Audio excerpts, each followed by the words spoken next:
So this states in question one, a submarine is in equilibrium in a fully submerged position. पूरा पानी के नीचे है, ठीक है. Question says what causes the upthrust on the submarine. किस चीज से अपथ्रस्ट जनरेट हो रहा है यहाँ पर. That's the question, what causes the upthrust.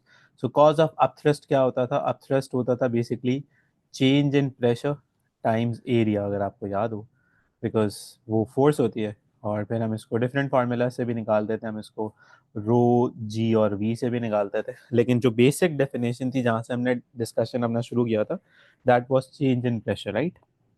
तो अब देखते हैं कि यहाँ पे क्या क्या आंसर अवेलेबल है. It says the air in the submarine is less dense than sea water. Maybe that's true, but that doesn't create upthrust. The seawater exerts a greater upward force on the submarines than the weight of the steel. Maybe that happens still, but not the cause of upthrust. Submarine displaces its own volume of seawater. Very much true, बात बिल्कुल सही है, but not related to upthrust. There is a difference in water pressure acting on the top and on the bottom of the submarine. Very true. हमने ये बात की थी कि this pressure would be pressure bottom, that would be basically higher pressure or greater pressure, and this would be lower pressure. यहाँ पे बना लेते हैं. तो क्योंकि इसकी डेप्थ कम है और इसकी डेप्थ ज़्यादा है, so that means there is change in pressure that creates upthrust. So I'll go with 1D.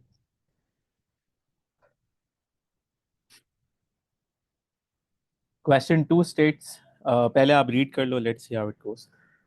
तो a solid sphere which is less dense than water is held completely immersed in water in a few meters below the surface. The density of water is uniform.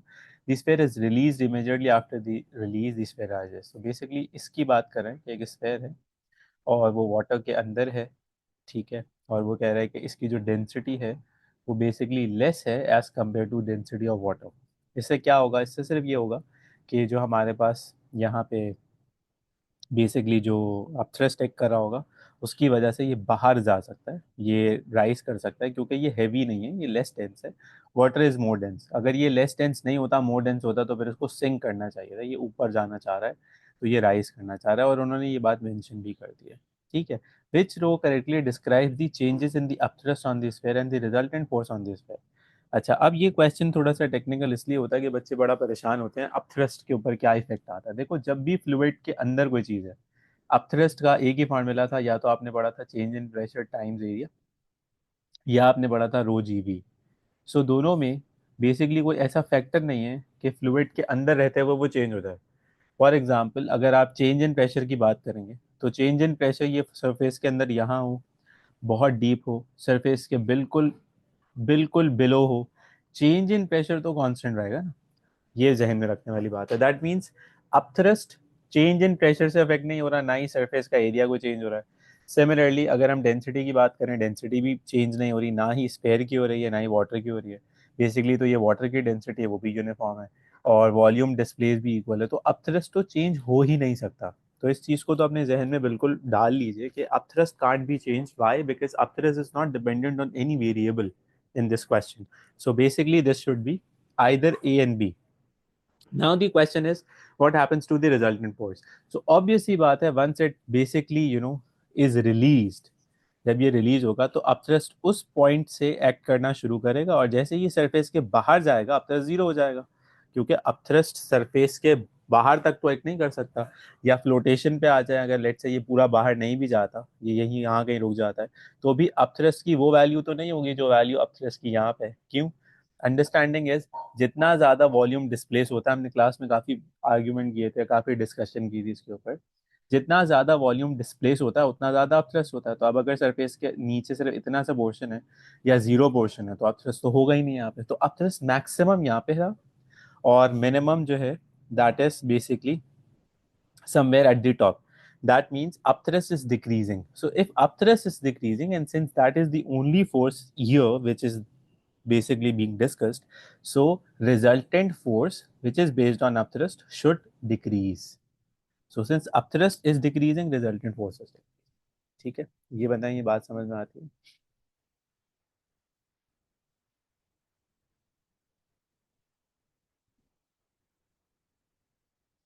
Question number 3. It says here, a submarine descends vertically at constant velocity. a submarine descends vertically at constant velocity. ठीक है, that means कि वो जो basically submarine है वो नीचे जा रही है और जाती है constant velocity, so that means acceleration zero है। That is important. तो अब ये जहन में रखना है कि डाउनवर्ड फोर्स और अपवर्ड फोर्स जो कि अपथ्रस्ट होनी चाहिए, downward force let say dive force कह लेते हैं हम इसके सबमरीन के लिए, ये दोनों सेम लग रही हैं अभी तक, क्योंकि एक्सेलरेशन जीरो है, क्योंकि क्वेश्चन मेंशंस कांस्टेंट वेलोसिटी। ठीक है, अब वो आपसे कहता है कि three forces acting on the submarine are viscous, drag, upthrust and weight. यहाँ पे थोड़ा सा रुक जाते हैं, पहले डिस्कशन कर लेते हैं विस्कस ड्रैग क्या होता है। तो विस्कस ड्रैग कोई ऐसी चीज नहीं होती जिसको देख के सुन के आप परेशान हो। विस्कस ड्रैग बेसिकली किसी भी फ्लूइड की विस्कोसिटी को कहते हैं। Viscosity is basically what, viscosity is basically अगर एक लिक्विड बना लें, ठीक है, और let's say we are basically moving something across this, let's say this is something that goes inside, so obviously this liquid molecules are going to stop this, they are going to offer friction. So fluid friction is viscosity, right? अब इसका ही एक नाम आपने पढ़ा हुआ है, air resistance. अच्छा, जब हम बात करते हैं एयर रेजिस्टेंस की तो सब फेमिलियर हैं कि जब हम किसी भी ऑब्जेक्ट को फ्री फॉल ड्रॉप करवाते हैं तो एयर मॉलिक्यूल्स उसके रास्ते में आते हैं and they try to stop it, they try to resist its motion. So that is basically air resistance. तो एयर रेजिस्टेंस को अगर हम एयर ड्रैग कह दें, बिल्कुल सही है बात, कह सकते हैं। विस्कस ड्रैग कहते हैं, बिल्कुल सही है बात, कह सकते हैं। तो बच्चे समझते हैं पता नहीं विस्कस ड्रैग ऐसी क्या चीज आ गई है एग्जाम में अचानक से उड़ के, जिसको कभी पता ही नहीं, पढ़ता ही नहीं चला, पढ़ा ही नहीं है कभी। तो ऐसी चीजें टर्म्स देख के कभी भी परेशान नहीं होना। जैसे आप लोगों ने टेस्ट वन में आप परेशान हुए थे जब there was something related to, I think क्या नाम था उसका, या यंग्स मॉडुलस। तो अगर फिजिकल क्वांटिटीज के टेस्ट पेपर में कहीं यंग्स मॉडुलस आ जाए तो भाई वो यंग्स मॉडुलस से पूछेगा नहीं आपसे कि क्या है, वो आपसे सिर्फ ये पूछेगा कि यंग्स मॉडुलस का बेस यूनिट क्या है। यंग्स मॉडुलस में कोई और चीज आ जाए तो वो क्या है। जिस तरह से अभी क्या कहते हैं, एक और एग्जाम हुआ था उसमें हमने एक क्वेश्चन किया था, जो हम वर्क कैलकुलेट कर रहे थे, हमने क्लास में किया था, फ्राइडे वाले सेशन में हम कर रहे थे वर्क, हमने कैलकुलेट किया था। उसमें वो एक ब्रीफ केस था वो जो नीचे जा रहा था। तो अब ऐसे फॉर्मूला जो आपने ओ लेवल्स में किए हुए हैं, ऐसी चीजें जो आपको बेसिकली पता है, उसको देख के भी खुश नहीं होते ज्यादा, और ऐसी चीजें जो आप पहली दफा सुने उसको भी देख के परेशान नहीं होते। तो विस्कस ड्रैग देखकर सुनकर परेशान होने की कोई बात नहीं है। सही कह रहा है कि भाई अगर कोई सबमरीन है जो नीचे जा रही है पानी के, तो होगा क्या भाई, पानी के अगर वो नीचे जा रही है तो जाहिर है water molecules will offer viscous drag. Water molecules उसके रास्ते में एक हर्डल क्रिएट करेंगे कि वो स्मूथली नीचे ना जा सके। तो अगर वो डाउन जा रही है, ये अब जहन में रखने वाली बात है कि if motion is downwards then what happens, viscous drag is upwards. ये अंडरस्टूड है, ऑलवेज ऐसे ही होगा। If motion had been upwards, ठीक है, so viscous drag would be downwards. ठीक है, ये एक तो बहुत इंपॉर्टेंट बात हो गई। अच्छा, अब आ जाते हैं कि इफ द क्वेश्चन आस्क्स अस कि एक विस्कस ड्रैग है, ठीक है भाई विस्कस ड्रैग है, इसका मोशन भी डाउनवर्ड्स है, this is mentioned in the question, तो विस्कस ड्रैग को कहाँ होना चाहिए, अपवर्ड्स होना चाहिए। उसको हम वी डी से रिप्रेजेंट कर लेते हैं, ठीक है। इसके साथ साथ इसका जो मेन फोर्स है, जिसे आप वेट कह रहे हो या ड्राइविंग फोर्स कह रहे हो, वो तो एग्जिस्ट कर ही रही है डाउनवर्ड्स। ठीक है, फिर एक और चीज़ है जो अपवर्ड्स है, उसको क्या कहते हैं हम, अपथ्रस्ट। अपथ्रस्ट तो हमेशा होता ही अपवर्ड है, रिगार्डलेस कि वो मोशन किधर भी है। अपथ्रस्ट तो कभी नीचे की तरफ हो ही नहीं सकता, high density, high pressure to low pressure होता है, तो अपथ्रस्ट ही हो गया। दैट मीन्स अगर ये जीरो एक्सेलरेशन से जा रहा है तो इसमें होना क्या चाहिए, इसमें होना ये चाहिए कि अपथ्रस्ट या upthrust plus viscous drag is equals to weight, right. तभी ये जीरो एक्सेलरेशन से जा सकता है, अदर देन दैट ये जीरो एक्सेलरेशन से नहीं जा सकता। अच्छा ईशल, आई एम सॉरी, मैंने अभी आपका चार्ट पढ़ा है, क्योंकि चार्ट मेरे स्क्रीन पे डिस्प्ले नहीं है, तो I will get back to you on that, don't worry about it. तो अब आते हैं वापस कि अपथ्रस्ट और विस्कस ड्रैग और वेट इक्वल है। ठीक है, क्यों इक्वल है, क्योंकि जीरो एक्सेलरेशन है। ठीक है, अब ये बात स्टेटमेंट से समझ में आ गई। अब वो आपसे कहता है which relationship between their magnitude is correct. तो अब ये जानना है हमें कि भाई जो हमारा क्वेश्चन है उसमें ये बता दें कि कौन सा रिलेशनशिप सही है। तो अब सबसे मजे की चालाकी उन्होंने ये की है कि उन्होंने हमें इक्वेशन नहीं दी, क्योंकि हर बच्चा इक्वेशन तक तो पहुंच जाता है। उन्होंने कहा है कि weight is less than drag. तो भाई वेट तो दो चीजों का सम है, तो ये तो पॉसिबल ही नहीं है कि वेट इन दोनों चीजों से कम हो, राइट। पॉसिबल ही नहीं है, वेट तो ज्यादा ही होगा ना, अगर ये थ्री और ये टू है तो इसको फाइव होना चाहिए, तो ये तो पॉसिबल ही नहीं है। Weight is not equals to drag, weight is less than F plus, no, so weight is more than F plus. ठीक है, ये बताओ, ये बात समझ में आती है?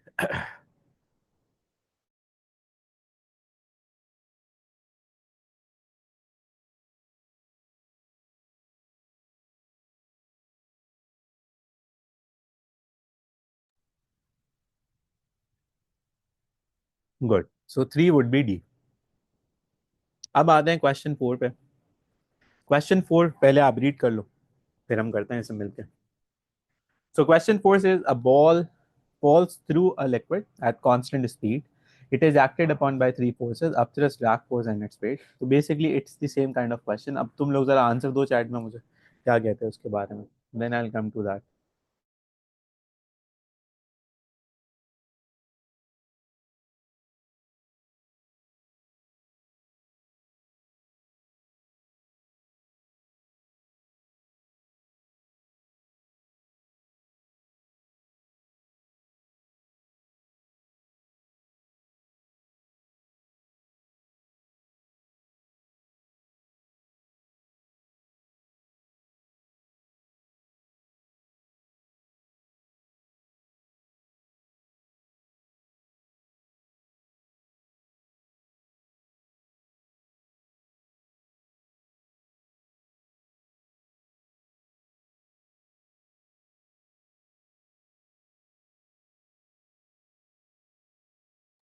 अच्छा, जबरदस्त अरीब।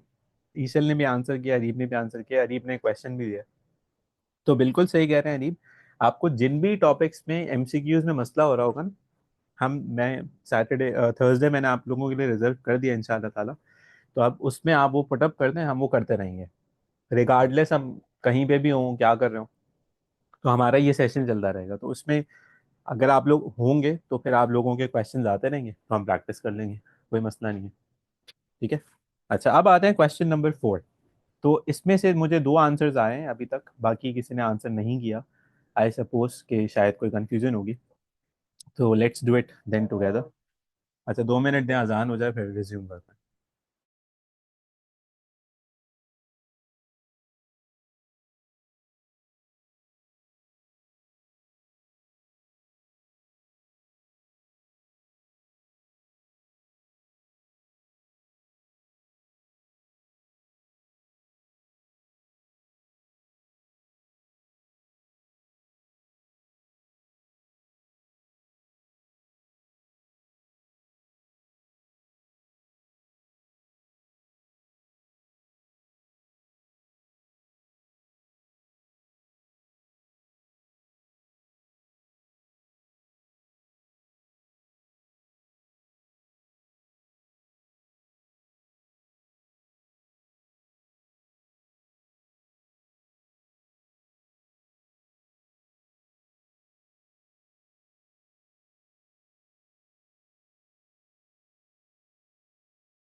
जबरदस्त। सो आई एम बैक। सो बिल्कुल सही कह रहे हैं, चैट मैंने पढ़ी, दैट इज गुड। तो फोर में वो कहता है कि भाई कांस्टेंट स्पीड में जा रहा है, upthrust, drag force and weight है, ठीक है, विच स्टेटमेंट इज करेक्ट। तो अभी आपने किया था, वेट होना चाहिए, अप थ्रस्ट होना चाहिए एंड ड्रैग फोर्स होना चाहिए। तो बेसिकली अगर कांस्टेंट स्पीड में जा रहा है तो यही होना चाहिए। तो अब कहते हैं drag force increases with increasing depth, drag force increases with increasing depth.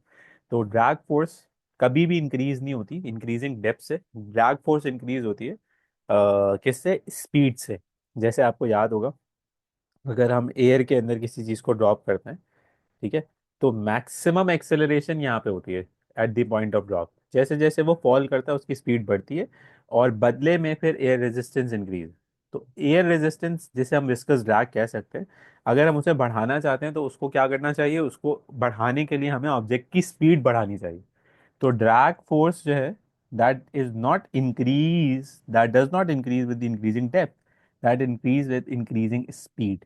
इसको एक्सपीरियंस करने के लिए क्या कर सकते हैं, जो बड़े बड़े एथलीट्स होते हैं, बड़े बड़े एथलीट्स हो गए, जैसे आहद हो गया हमारे बैच में एक, इसी तरह हमारे बैच में दो तीन और भी हैं, वो फड्डे करते रहते हैं आपस में।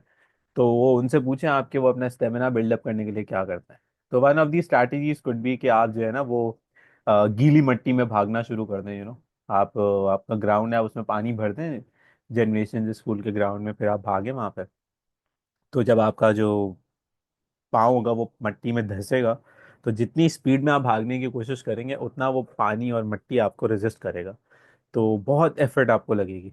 तो अगर आप ये एक्सपीरियंस करना चाहते हैं, तो कभी अल्लाह ना करे आपका दिल चाहे सी साइड पे जाने का, गंदे पानी में जाने का, तो अगर आपका कभी दिल चाह रहा है वहाँ जाने का, तो आप वहाँ देख लीजिएगा, जाके पानी में भाग के भी देख लीजिएगा, चल के भी देख लीजिएगा। तो पानी में चलना आसान होता है, उसमें इतना मुश्किल नहीं होता, भागना मुश्किल होता है, क्योंकि भागते हैं तो आपको विस्कस ड्रैग ज़्यादा ऑफर होता है। तो ये एक एक्सपीरियंस है। तो 4A is incorrect. Drag force is equal to the sum of the up thrust and the weight. Drag force is not equals to sum of both. Drag force basically is equals to the difference of. So the up thrust is constant with increasing depth. So up thrust is constant with increasing depth. हाँ, make sense. Up thrust constant रहता है, up thrust कभी change नहीं होता, because वो तो same object है, object थोड़ी अपनी शेप थोड़ी चेंज कर रहा है। This looks okay. Weight is greater than the sum of the drag force and the upthrust, weight is not greater than this. तो ये सब गलत है, option C is fine. So अच्छी बात है कि बहुत सारे लोगों का आंसर सही था, दैट इज नाइस, गुड। अच्छा, अब आते हैं क्वेश्चन नंबर 5 पे। तो ये बहुत सारे बच्चों से जहाँ मैं पढ़ा रहा होता हूँ नहीं हो रहा होता। आप लोग क्या कहते हैं इसके बारे में? It is very simple, very easy, but let's try this. तो वो कहता है कि एक सिलेंड्रिकल आइसबर्ग है, उसका जो डिप होना है पानी में, सबमर्ज होना है उसका पानी में, that is according to the figure shown, that is what is given. Iceberg की हाइट एच है, और basically this is the region which is under water, so that should be basically right this. अब वो आपसे कहता है कि भाई density of ice is rho I, ये डेंसिटी ऑफ आइस है, and density of sea water is rho W. What is the height H of the iceberg above the sea? We have to find this out. तो कर क्या सकते हैं, तो नजर आ रहा है कि ये फ्लोट कर रहा है, फ्लोट कर रहा है। तो अब यहाँ से एक कहानी बनाई जा सकती है कि आपको समझ में भी आ रहा होगा कि फ्लोटेशन है, तो दैट मीन्स इस आइसबर्ग के नीचे जो वेट है और इस आइसबर्ग के ऊपर जो अपथ्रस्ट है, दैट शुड बी सेम। सात, जबरदस्त, दैट्स अ वंडरफुल आंसर। तो अगर हम यहाँ से कहानी शुरू करें कि weight equals to upthrust, तो बात बन सकती है, why is this equal, why is no there is nothing greater than और lesser than the other, because it is flotation, floating, it is not going, neither going down not going up, right. तो ये इतना ही है। सो wait basically किसका होगा, iceberg का होगा, that would B mg। Up thrust किसका होगा, लिक्विड हमेशा एग्जर्ट करता है, सो दैट वुड बी रो जी। अब इसको आप सिंप्लीफाई करते रहो, कैंसिलेशन करते रहो, इसमें काफ़ी सारे मसले मसाइल ख़त्म हो जाएंगे आपके। So mass would be equals to rho V. Differences ये है टोटल आइसबर्ग का, और ये है टोटल सी वाटर का। मतलब यहाँ पे जो भी चीज़ है वो वेट है आइस का है, और यहाँ पे जो भी चीज़ है वो सी वाटर का, उसका आइसबर्ग से कोई रिलेशन नहीं है। सो ये मास लिखा हुआ है, तो यहाँ पे हम लिख सकते हैं, क्योंकि हमें इक्वेशन में डेंसिटी वगैरह चाहिए, तो we can write density times volume.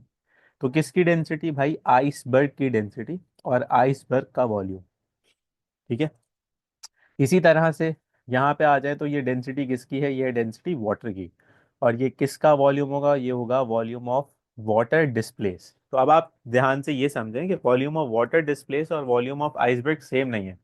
Volume of iceberg different है, राइट। आपको नजर आ रहा है कि आइसबर्ग बड़ा है और वाटर कम डिस्प्लेस हुआ है, तो आप कैंसिलेशन नहीं कर सकते इनकी यहाँ पे ना। तो अब आपको क्या करना पड़ेगा, अब आपको ये फिगर आउट करना पड़ेगा कि इनके अंदर हम क्या क्या चीज़ें कैंसिल आउट कर सकते हैं, क्या क्या चीज़ें इक्वेट कर सकते हैं।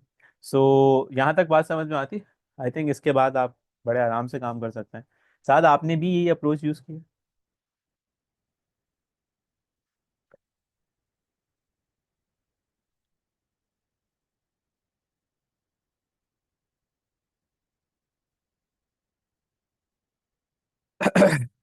अब मुझे नहीं पता कि ये साद के नाम से कौन सा बच्चा है।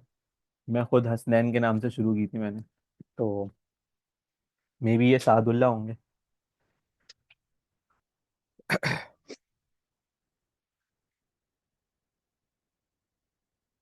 यस और नो। आपकी अप्रोच ये थी या नहीं थी, कुछ और किया आपने?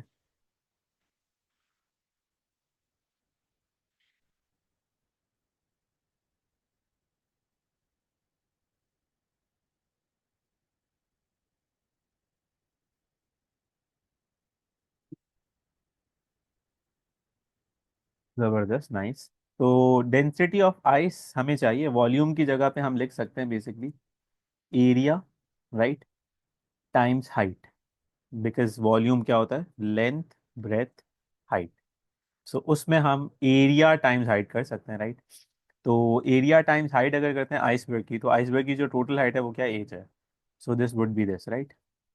डेंसिटी ऑफ वाटर ऐसे ही रहने देते हैं, यहाँ पे आ जाते हैं, तो that would B area water times height. अब कितनी हाइट डिस्प्लेस हुई है, सो that is what you can clearly see, H minus H, that is being displace, right. ये वाली हाइट हाइट जो है वो डिस्प्लेस हुई।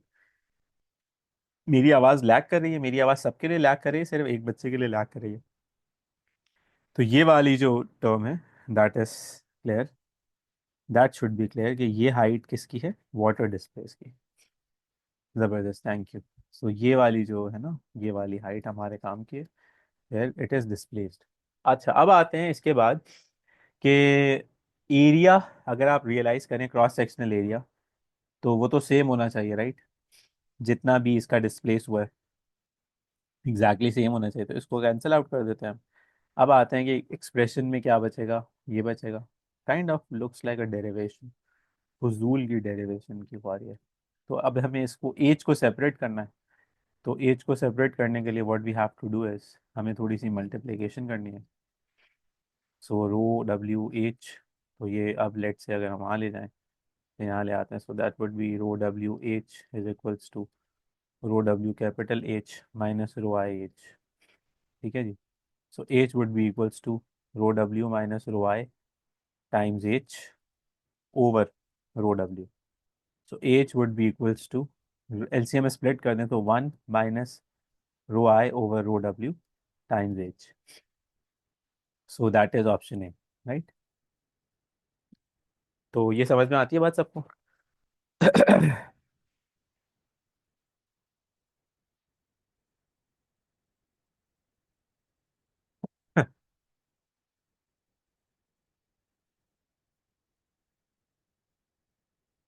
यानी रेज दिस वर्किंग समझ में आ गया आपको?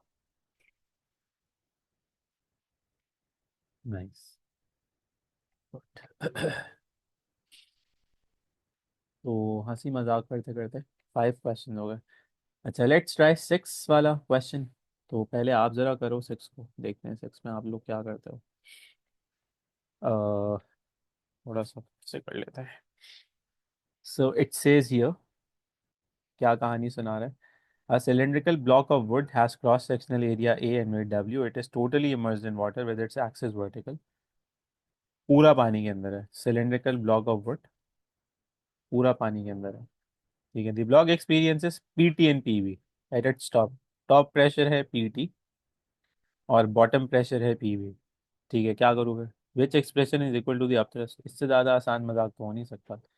तो bottom pressure minus top pressure, bottom pressure minus top pressure, bottom pressure minus top pressure, bottom upthrust में सिर्फ ये आएगा।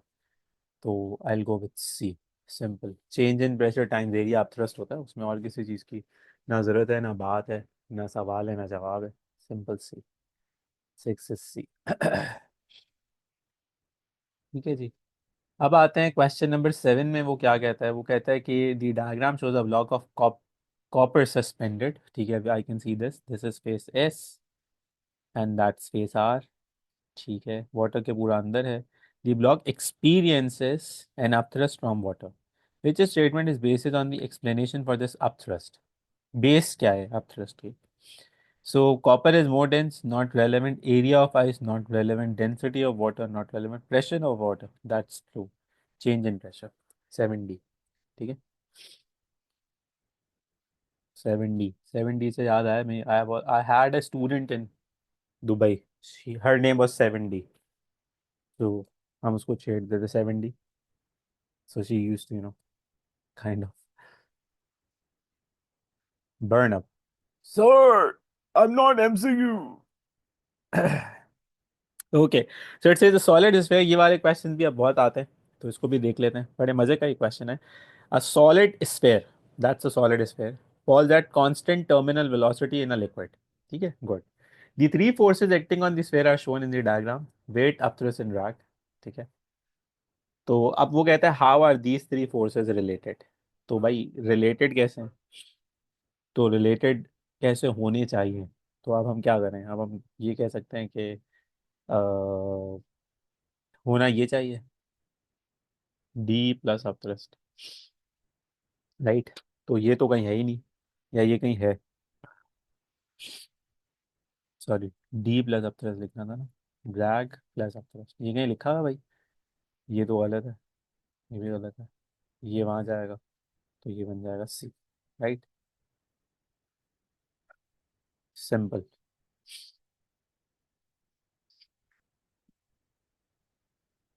अच्छा, आई थिंक इसके क्वेश्चंस हो गए। अब ये जरा ये वाला देखें। हाँ, ये एयर वाला है ना, ये भी देख। ये वाला मैंने इसलिए छोड़ दिया क्योंकि ये आई थिंक सिमिलर है, तो इसलिए मैंने स्किप कर दिया।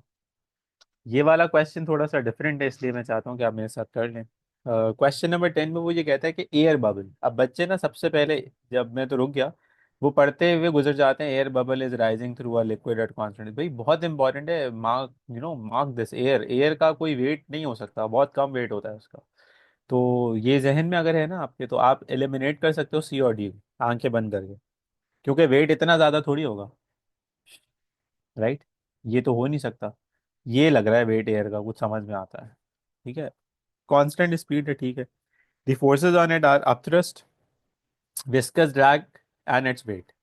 Which diagram shows the direction and the relative sizes? Upthrust, which is dependent on the pressure, right? And viscous drag, जो कि एयर रेजिस्टेंस का दूसरा नाम है, जिसे ड्रैग फोर्स कह सकते हो आप। ठीक है, और उसके बाद है वेट। ठीक है, तो एक बात तो डिसाइडेड है ना, प्री डिसाइडेड हो गई, कि कम से कम वेट जो है वो कम होगा। तो it's either between A and B, it's not between C and D. अब आते हैं कि इसके बाद अपथ्रस्ट ज़्यादा होगा या विस्कस ड्रैग ज़्यादा होगा। That is important. तो ये जा ऊपर रहा है, राइजिंग थ्रू लिक्विड, तो इसका मतलब है विस्कस ड्रैग डाउनवर्ड्स होना चाहिए, which you can see in both of these figures. तो अब आते हैं कि shall I go with A and shall I go with B? क्या कहते हो आप लोग? मैं आपका वेट करता हूँ, बताओ मुझे कि ड्रैग ज्यादा होगा या upthrust. That's the only understanding. अगर आप यहाँ देखो, तो आपको ड्रैग का छोटा एरो दिख रहा है, अपथ्रस्ट का बड़ा एरो दिख रहा है आपको। यहाँ पे आप आओ तो ड्रैग का आपको अभी भी अपथ्रस्ट से तो छोटा ही एरो दिख रहा है, बट ड्रैग ये यहाँ पे थोड़ा सा लंबा है। ठीक है, अब क्या करें, कैसे इसकी अंडरस्टैंडिंग डेवलप करें, ये क्या होना चाहिए? तो अगर मैं इसको जूम इन भी कर दूँ, so that you guys can see this much more clearly. आप ये पता चल चुका है कि सी और डी तो है नहीं। तो ऑप्शन जिसमें ये कैंसिल आउट होंगे ना, देखो, अगर आप चाहते हो कि ये टर्मिनल वेलोसिटी पे जा रहा हो, तो इसको कैंसिल आउट करने के लिए ये वाला W जो कि इतना है, और ये जो D है, ये अगर आप यहाँ बनाते हो, तो एटमोस्ट ये इतना होगा, राइट? तो ये कैंसिल आउट तो नहीं करेगा, आप तरह तो बच जाएगा साइजेस के हिसाब से अगर मैं चलूँ, राइट? तो ये इतना आगे चला जाएगा, दैट्स इट। तो ये मिला के भी इसके बराबर नहीं है, तो I will go with A. Do we get this? That's really simple. ये समझना था इसमें। क्वेश्चन नंबर 11, करना चाहिए आपको, आई थिंक बहुत इंपॉर्टेंट क्वेश्चन है, बड़े मज़े का क्वेश्चन भी है। और अगर आप ये कर लेंगे तो अच्छी बात है, लेकिन ये होता नहीं है किसी भी बच्चे से। ट्राई करना चाहते हैं? ये किया हुआ है किसी ने?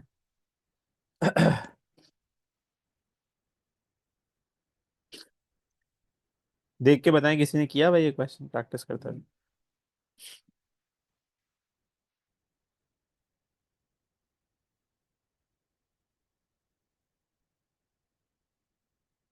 नहीं किया हुआ? कोई आवाज़ नहीं आ रही।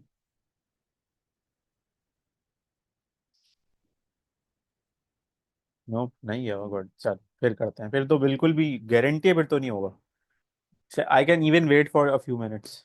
2 मिनट वेट करता हूँ, ट्राई करें। दिमाग को हिला के रख देगा ये। लेकिन क्या पता भाई आप में से कोई चीता हो कर ले। अब मैं अपने वाली चीज़ आपके ऊपर तो इम्प्लीमेंट नहीं कर सकता ना। मेरी तो वैसे भी अब उम्र हो गई है। आप लोग जेनजी लोग हैं भाई, अजीम लोग हैं, कर सकते हैं। 1 मिनट रहता है। 1 मिनट हो गया बातें करते करते। तब तक मैं लैपटॉप को चार्जिंग पे लगा लेता हूँ। आज मुझे ऑफिस में कोई चाय पूछने वाला भी नहीं है, सिर्फ तुम लोगों की वजह से हो रही है। लेकिन तुम लोगों से मुझे प्यार भी तो इतना है ना, फिर क्या करूँ मैं।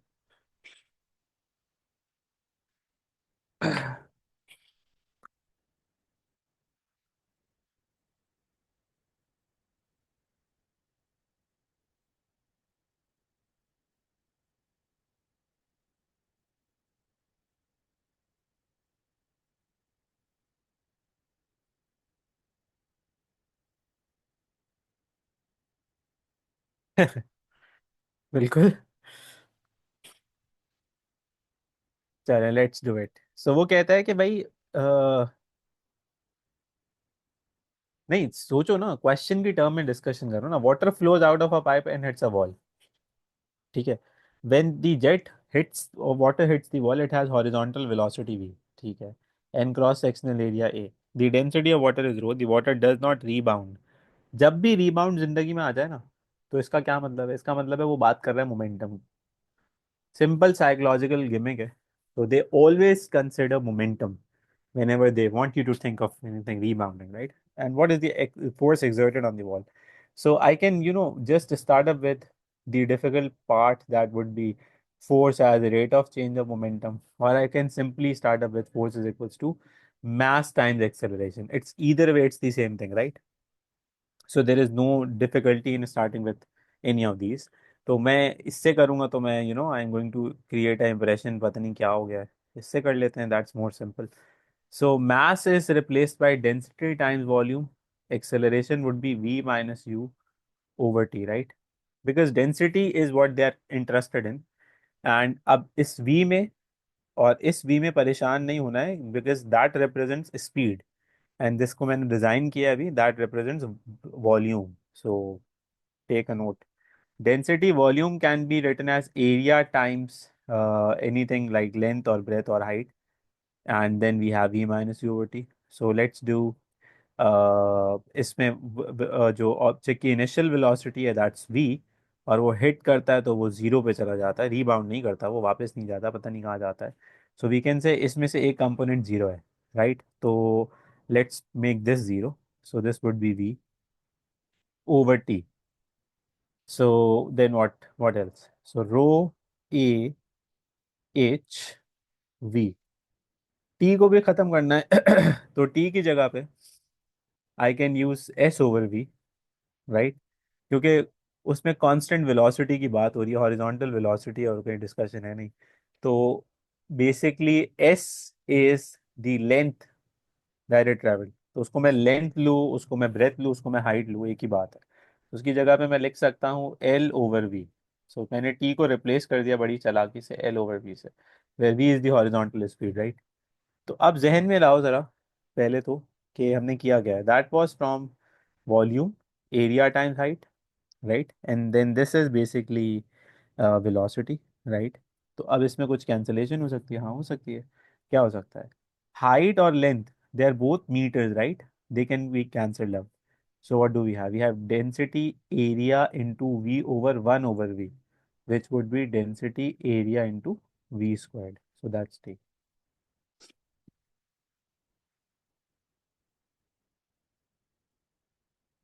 ठीक है, देखो, a question as simple as this can be a challenging.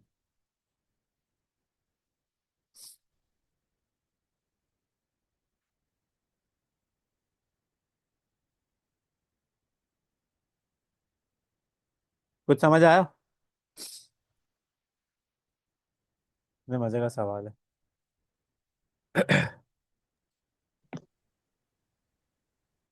Can I raise this? तो जी. सर ये ऐसे डेरिवेशन वाले सवाल कितने होते हैं पेपर में? अच्छा सवाल है. 40 में से ना कभी कभार दो होते हैं, वरना एक भी नहीं होता. हम्म। तो ये सही कि करने सर में वाले टाइम क्वेश्चन लगता नहीं है है. काफी। हाँ, करने वाले क्वेश्चन नहीं है ये, यानी कि जब आपको ये रियलाइजेशन हो.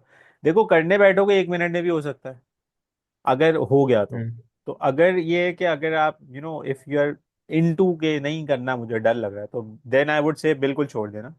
40 क्वेश्चन में से जो एमसीक्यूज आपके पास हैं, आपको पहले आधे घंटे में 10 एमसीक्यूज अटेम्प्ट करने हैं. वो 10 जो आप बड़े आराम से कर सको, वो 10 जिसमें आपको आंसर 100% श्योर हो. क्योंकि जब अगर आपका 10 मार्क्स कंफर्म हो गए ना, इसका मतलब है आपका सी डी ग्रेड तो आ गया, सी और डी दोनों चल सकता है. तो आपको जो है ना, मेंटली बहुत रिलैक्स हो जाएंगे आप कि यार अब मैं फेल नहीं हो रहा, कम से कम अब मेरा कंपोनेंट पास हो गया. उसके बाद नेक्स्ट हाफ एन आवर में आपका फिर फोकस होना चाहिए उन डेरिवेशंस के ऊपर या उन न्यूमेरिकल्स के ऊपर जो एक्चुअली आप कर सकते हैं. जैसे ये आप कर सकते हैं, बट ये टाइम लेगा.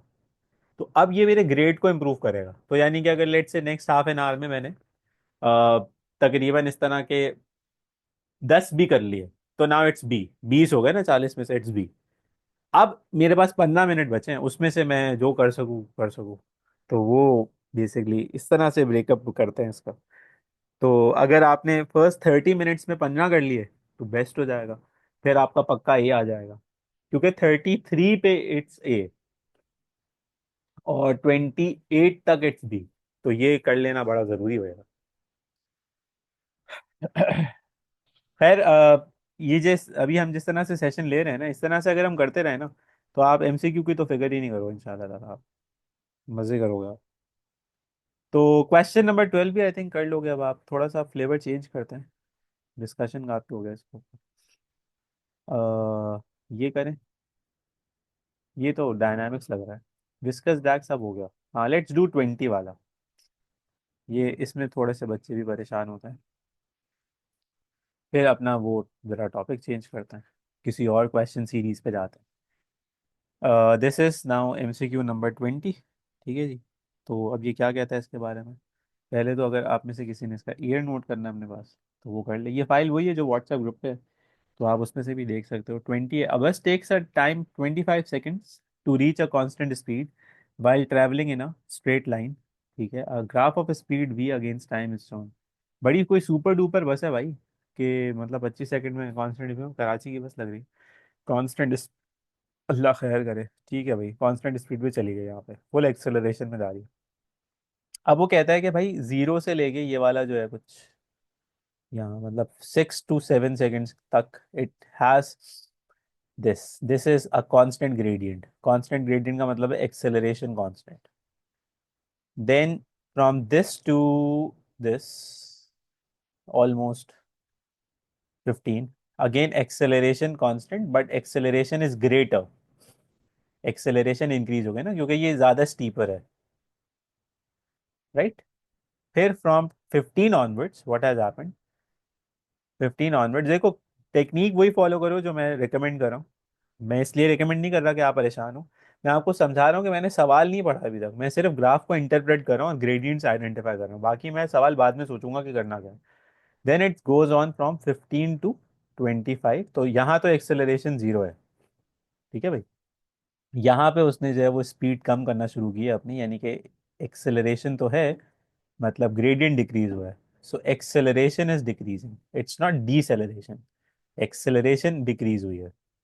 ठीक है, ये है इंपॉर्टेंट, यानी कि रिजल्टेंट फोर्स कम हुई होगी ना, तभी एक्सेलरेशन डिक्रीज हुई है. सो अब आते हैं ऑप्शंस में. क्या देखना है भाई? Which graph shows variation with T of the resultant force on the bus. तो एफ, देखा, सवाल समझने का अच्छा तरीका, फायदा ये होता है कि बच्चे फौरन आंसर देते हैं, तो चैट में भी आ गया आंसर, अच्छी बात है। तो पहले वो कहता है कि कांस्टेंट है। ठीक है भाई, कब तक कांस्टेंट है? यहाँ तक कांस्टेंट है, रिजल्टेंट फोर्स। ठीक है, कांस्टेंट है, ये तकरीबन 7 तक है। सही है, उसके बाद 7 से लेके 15 तक फिर कांस्टेंट है।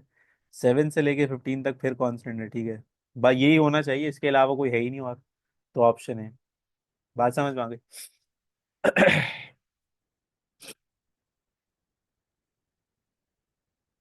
जा रहा था मैं आगे।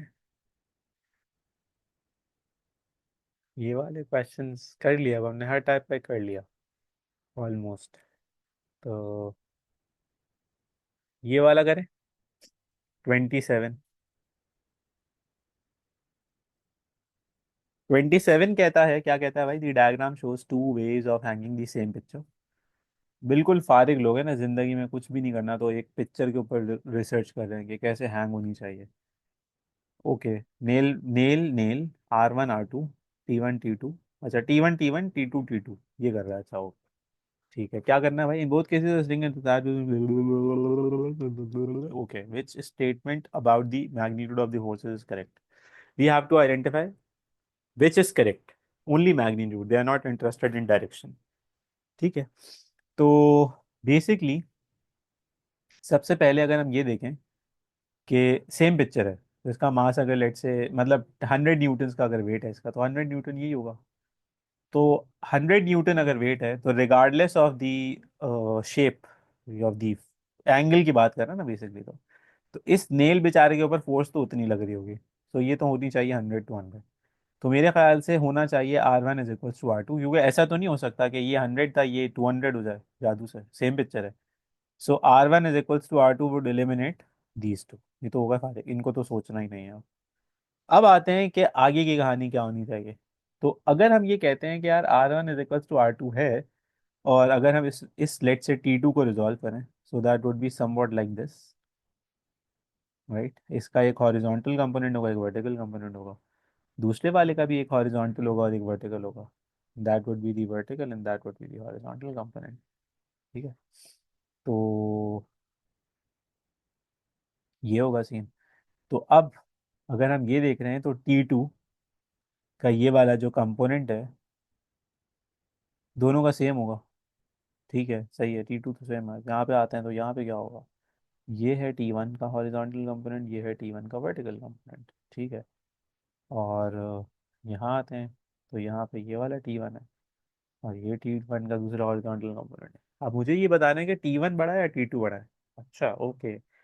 T1 बड़ा है या T2 बड़ा है, या T1 और T2 इक्वल? अच्छा ओके। तो ऐसा कैसे हो सकता है? Hmm, that is nice, good question.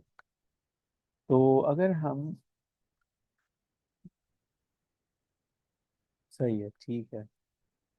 तो अगर हम ये बात करना चाहते हैं कि ज्यादा टेंशन स्ट्रिंग पे कहाँ है, हाँ ये बात करना चाहते हैं, तो T1 के केस में स्ट्रिंग के ऊपर ज्यादा टेंशन है, या T2 के केस में स्ट्रिंग के ऊपर ज्यादा टेंशन है?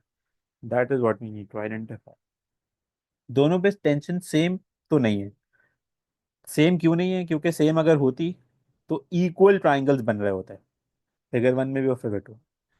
अब सवाल ये है कि अगर हम डायग्रामेटिकली देखें, तो T2 हमें बड़े बड़े नजर आ रहे हैं, तो T2 तो बेसिकली बड़ा नहीं होना चाहिए, क्योंकि वो तो स्केल डायग्राम बनी हुई है और ये भी नहीं लिखा हुआ।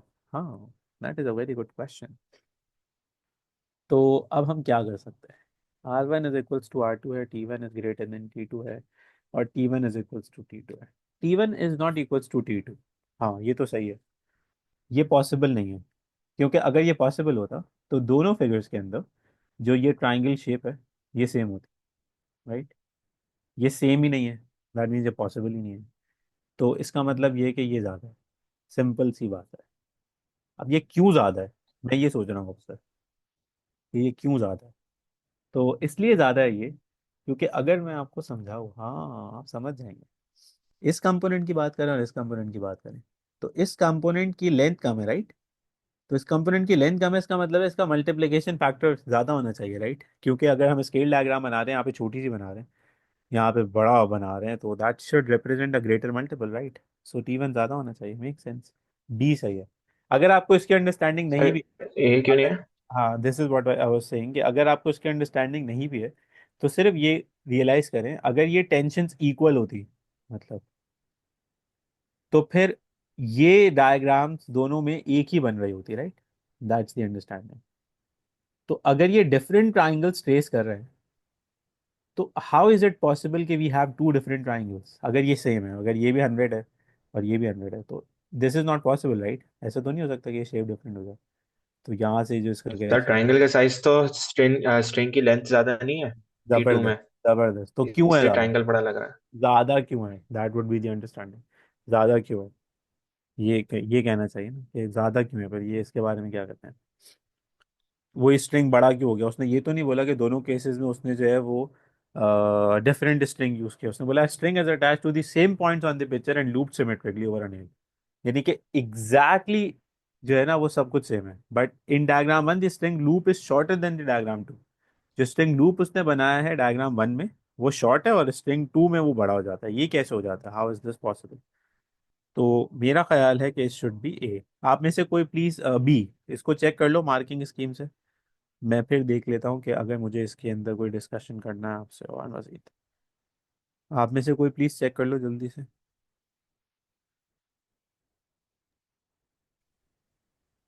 सर मुझे ए लग रहा है। नहीं, आप पहले मार्किंग स्कीम से चेक कर लो ना बेटा। व्हाट्सएप ग्रुप खोलो, उसमें ये वाला पेपर है, आराम से चेक कर लो, फिर हम देख लेते हैं। मुझे तो बी लग रहा है।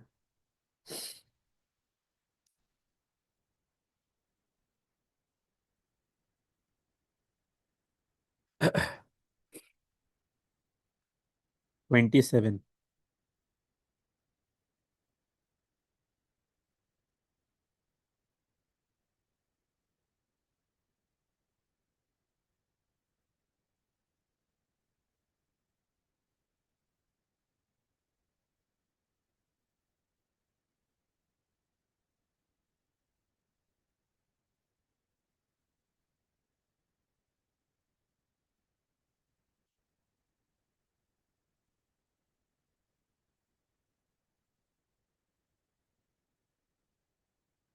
चेक किया किसी ने? It's B in the marking scheme, it's B, right, right. तो मैं ये कह रहा था कि बी होना चाहिए, ए नहीं होना चाहिए। अच्छा, दूसरा मैं फिगर आउट ये भी कर रहा था कि अगर मैं आपको इसको और तरीके से समझाऊँ, so the understanding would be, भाई थोड़ा सा जूम इन हो जाओ ना, तरीके से समझ में नहीं आ रहा तुम्हें क्या? तो अगर हम बनाते हैं लेट्स से ये चीज़, so this is theta, right, और ये बनाते हैं। अब ये फजूल में होशियारी करना है इतना। तो this is theta let's say 2, this is theta 1, ठीक है? तो होना ये चाहिए कि इसका जो बेसिकली R1 है, जो कि दोनों का सेम है, इसको होना चाहिए 2T1 cos θ1, ठीक है? और इसको होना चाहिए R2 को एस 2T2 cos θ2। रीजन है कि भाई ये T1 है, तो ये वाला अगर एंगल θ1 है, तो इसको होना चाहिए T1 cos θ1, इसको होना चाहिए T2 cos θ2। अब मैं ये फजूल में मैथ्स इतनी ज़्यादा कर रहा हूँ, बट आपको समझाने के लिए करना चाहिए मुझे। तो T1 cos θ1 and T2 cos θ2 are two of these components, right? अब मैंने इसको ट्वाइस क्यों कर दिया? क्योंकि एक ट्राइंगल मैंने कंसिडर किया, एक और भी है जिसे मैंने कंसिडर नहीं किया, उसका भी सेम हिसाब किताब होगा। तो R1 should be equals to twice of the same component, right, in here and here this should be this. That means I can virtually say 2T1 cos θ1 equals to 2T2 cos θ2। तो to तो cancel out हो जाएगा। दूसरी बात ये कि आप देखो ध्यान से, T1 cos θ1 should be equals to T2 cos θ2। तो यहाँ पे थीटा जाहिर है, यहाँ पे थीटा अगर आप देखो इसको और इसको कंपेयर करो, तो ये जो छोटा सा ट्राइंगल है, उसमें आप क्या कहते हो? ये बताओ जरा उसमें मुझे। उसमें आप ये कह सकते हो कि किसी एक फिगर में एंगल दोनों का सेम होगा, θ1 और θ2 सेम होंगे क्या?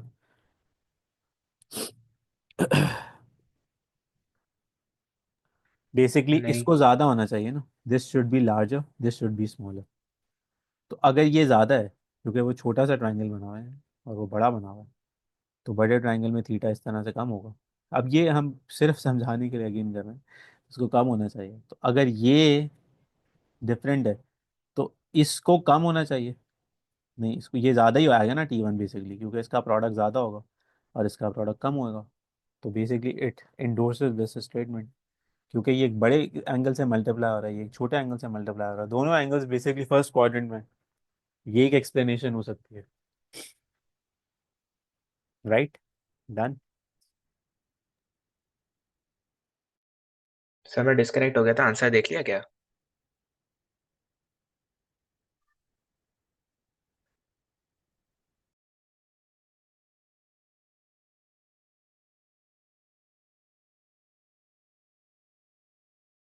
क्या कह रहे हैं अहमद बेटा? सर मैं कह रहा हूँ कि आंसर बी है, देख लिया क्या? आंसर बी है जी, कंफर्म हो गया, आंसर बी है। उसमें फजूल इतना अच्छा जानने की ठीक है। जरूरत भी नहीं थी। लेकिन ये कि थीटा 1 बेसिकली अगर ज़्यादा है ना, तो इसका प्रोडक्ट जब आप इससे मल्टीप्लाई करोगे तो T1 ज़्यादा ही आएगा। और ये एंगल जब इससे मल्टीप्लाई करोगे तो छोटा ही आएगा T2। तो basically T1 should be greater than T2। इसके अलावा और कुछ करने की ज़रूरत है नहीं वैसे इसके अंदर, इतनी लंबी फजूल में करने की क्या ज़रूरत पड़ेगा। तो 27 इज बी। तो फोर्सेस वाले क्वेश्चन में आई थिंक आप लोगों को चैलेंज है जनरली। तो कर लेते हैं, वो कर लेते हैं, कोई मसला नहीं है। ये क्या कहता है? चलो ये कर लेते हैं। 30 वाला कहता है an object is in air throne upwards and towards the left. अब ये चलो तुम लोग बताओ क्या कहते हो। पहले I will wait for a couple of minutes. It is thrown upwards and towards the left. Upwards and towards the left. ठीक है। Which diagram shows the forces on the body when it is at its highest point. यानी कि ऊपर जा रहा था और sorry towards the left जा रहा था, मैंने राइट बनाया। सो बेसिकली ऊपर जा रहा है और यूं जा रहा है, हाईएस्ट पॉइंट पे जा रहा है, मैक्सिमम पॉइंट पे जाना था जहां तक चला गया। तो अब उसका क्या, उसके ऊपर फोर्सेस होंगी एट इट्स हाईएस्ट पॉइंट। तो अब जाहिर है जितना मैक्सिमम जाना था चला गया, तो वो नीचे ही आएगा, राइट। क्योंकि पहले अपवर्ड्स था एक्शन, तो ये रिएक्शन होना चाहिए। और अगर टूवर्ड्स लेफ्ट था तो अप एक्शन था, तो टूवर्ड्स राइट होना चाहिए रिएक्शन। तो मैं आंसर मार्क करता हूँ हाईएस्ट पॉइंट पे, it should be like this, which is D. या 30 इज डी। सी कितने मजे की चीज है।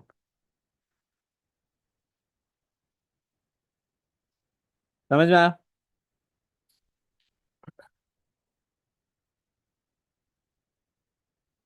चैट में कोई नहीं है, समझ में आया भाई? नहीं समझ में आया कुछ बोलो तो सही। दो तो भाग गए।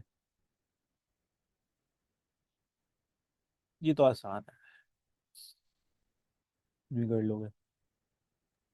ये करते हैं 36। नहीं तो भाई बोलो ना, नहीं आया समझ में। तू नहीं बोला समझ में, माइक पे बोल रहे थे तुम। देखो, वो ये कहता है एयर में उसको थ्रो किया गया है ना, ठीक है। तो एयर में उसको यूं थ्रो किया गया, राइट। तो एयर क्या चाहेगी? एयर ये चाहेगी कि ये नीचे भी जाए और राइट पे भी जाए। तो बेसिकली ये होना चाहिए ना, एयर एयर के अंदर है। अगर वैक्यूम के अंदर होता तो फिर आप कहते कि कोई प्रॉब्लम है, समझ में नहीं आ रहा, राइट। इससे ज्यादा अब सिंपल क्या होगा? क्योंकि अपवर्ड भी था एक्शन और लेफ्ट पे था, तो रिएक्शन ये होने चाहिए, डाउनवर्ड्स और टुवर्ड्स राइट। सही है, समझ में आ गया बात? ठीक है। अच्छा, मैंने कौन सा निकाला था? हाँ ये निकाला था मैंने, तुम लोगों को देखते हो तुम लोग ज्यादा ट्राइंगल में परेशान हो ना, ये कर लेते हैं। 36। A cyclist is travelling due south with velocity U. ठीक है, नजर आ रहा है ये तो। साइक्लिस्ट ये जा रहा है, ठीक है। Wind is blowing from north east. ये रही बाजी wind with velocity w। The wind has a velocity v relative to the cyclist, where v is equals to w minus u। यानी कि v plus u is equals to w। Okay, ठीक है, समझ में आती है बात। यानी कि अगर मैं बनाऊंगा u, this is u, straight u है, ठीक है जी। और अच्छा, v plus u is equals to w। और वो कहता है wind has a velocity v। Okay, ठीक है। Which diagram shows the magnitude and the direction of velocity V, we find out. ठीक है, कोई टेंशन नहीं है। तो सबसे पहले तो अगर हम जाते हैं वर्टिकली डाउनवर्ड्स, तो ये है साइक्लिस्ट भाई, wind is blowing from north east with W. ठीक है, ओके। ये है साइक्लिस्ट भाई, और ये है विंड। ठीक है, साइक्लिस्ट भाई ऐसे हैं और विंड भाई ऐसे हैं। ठीक है, तो होना क्या चाहिए? होना ये चाहिए which diagram shows the magnitude and the direction of velocity V. V is related to the cycle. अच्छा, साइक्लिस्ट को क्या फील हो रहा है? ओके, यानी कि भाई साइक्लिस्ट को क्या फील हो रहा है। ठीक है, कोई समझ में आ गया बात। तो साइक्लिस्ट भाई अगर साउथ जा रहे हैं और वो जा भी एयर में रहे, ठीक है, और साइक्लिस्ट भाई को जो है वो विंड इस तरह से मिल रही है, ठीक है, तो होना ये चाहिए है कि साइक्लिस्ट भाई के ऊपर जो रिएक्शन फोर्सेस होनी चाहिए, एक तो इसका उल्टा होना चाहिए। इसका उल्टा किधर किधर है? तो एक, दो, यानी कि ये दोनों ऑप्शन तो फारिग हो गए। इसमें नॉर्थ कुछ बन रहा है तो 36 इज आइदर ए और डी। अब आते हैं कि भाई जो विंड स्पीड है, विंड है वो यूं है, ठीक है, और इसमें विंड अपोजिट है। तो अगर मुझे विंड को रिलेटिव लेना है वी के, so that is basically V W minus U, और डब्ल्यू तो ट्राइंगल बना लेते हैं, कोई मसला ही नहीं है। This is basically V, this is U, and that's W. तो इस इक्वेशन से अगर हम बनाएं, so this would give me V is equals to U plus W. और अगर मैं यहाँ पे बनाऊँ so that is V, and this is U, that's W. So this would now be v is equals to, ये v is equals to नहीं है, ये है w is equals to v plus u। So I will go with a, I won't go with d। Okay, तो अब तुम लोगों को समझाने के लिए वेरी सिंपल, पहले तो मैंने खुद क्रैक किया उसको। तो 36 is basically cyclist is going down, right, and wind speed is something like this. ठीक है, तो अब हमें वो ये कहता है कि भाई जो विंड वेलोसिटी है v, जो साइक्लिस्ट के ऊपर बेसिकली रिएक्शन है, जो रिएक्शन है बेसिकली साइक्लिस्ट के ऊपर, वो किस तरह का है, हमें वो फाइंड आउट करना है। ठीक है, हमें वो फाइंड आउट करना है, ये सिंपल सी बात है। तो अब अगर हम ये देखें कि साइक्लिस्ट नीचे भी जा रहा है, राइट, और साइक्लिस्ट को इस तरह से कोई हवा भी आके लग रही है, तो अगर आप इसका रिजल्टेंट बनाने की कोशिश करें, वेरी सिंपल, पैरेललोग्राम रूल में, तो वो इस तरह से बनेगा, राइट, यूजिंग पैरेललोग्राम लॉ। पहले तो आप इसे समझ लें। तो अब अगर आप इसमें नेट बनाएंगे कुछ, तो नेट आप ये बनाएंगे ना, यार लाइट राइट। अल्लाह मैंने एक सुना। अब आप ध्यान से देखो, बी सी और डी में से सिर्फ एक ही ऑप्शन है जिसमें ये बन रहा है ट्राइंगल, बाकी कहीं right. Do we get this, is this understood? ज़्यादा आसान नहीं हो सकता ये लेकिन इसको समझना थोड़ा सा कॉम्प्लिकेटेड था। Do we get this, are you sure, is it clear?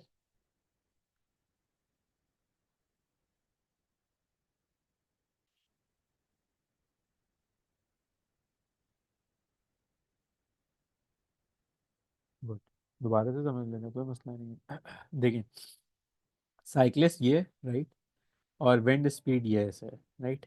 अगर हम इनको कंप्लीट करते हैं थ्रू रिजल्टेंट या ट्राइंगल्स वगैरह बनाते हैं, तो वो बेसिकली ये होगा ना, W दूसरा पैरेलल बनाएंगे, और ये this is basically parallelogram law, right, जिसमें हम दो पैरेलल वेक्टर्स बनाते हैं, राइट। तो अब अगर आप रिजल्टेंट बनाते हो तो डायगोनल बनाते हो ना बेटा, सो दैट इज ओनली ए, और किसी का डायरेक्शन ऐसा है ही नहीं।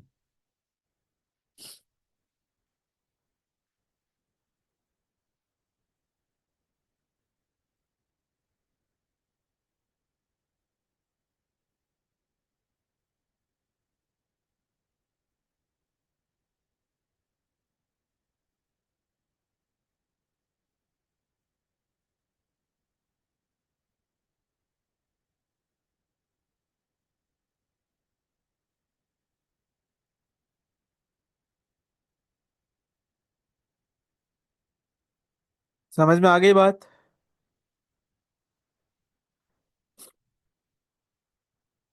डन। गुड। नाइस।